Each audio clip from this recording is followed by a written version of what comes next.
Well, there is a general consensus in our international community that North Korea's missile and nuclear provocation should be dealt with pressure on the regime. But there are also opinions that related nations should be open for talks with Pyongyang.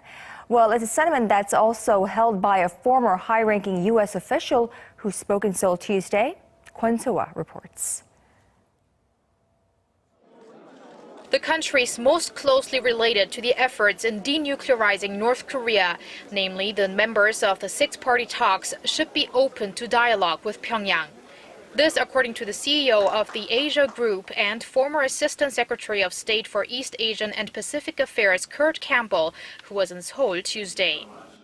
I would be of the view that the United States, South Korea, Japan, China, Russia should absolutely leave the door open for talks with North Korea. I believe I'd like to see a five-party meeting on North Korea, if at all possible, just to discuss what has taken place in the last several months. China occasionally hints that they would support such a thing.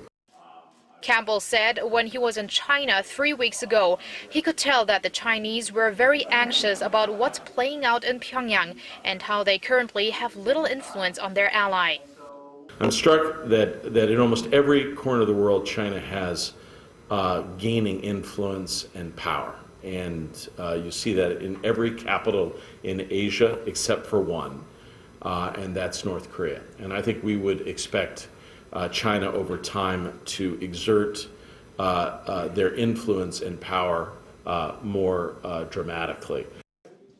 To gain more consensus on dealing with North Korea, Seoul's Foreign Minister Yoon Byung-se will be in China this week at the 5th Foreign Ministers meeting of the Conference on Interaction and Confidence-Building Measures in Asia.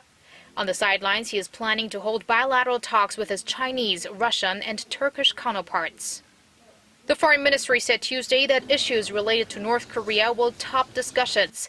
Minister Yoon is expected to call for closer cooperation from the 26 members of the forum in hindering the regime from carrying out further provocations and address the importance of thorough implementation of UN Security Council sanctions. It's the first time South Korea is sending its top diplomat to the quadrennial event since it became a member in 2006. Kwon Soa, Arirang News.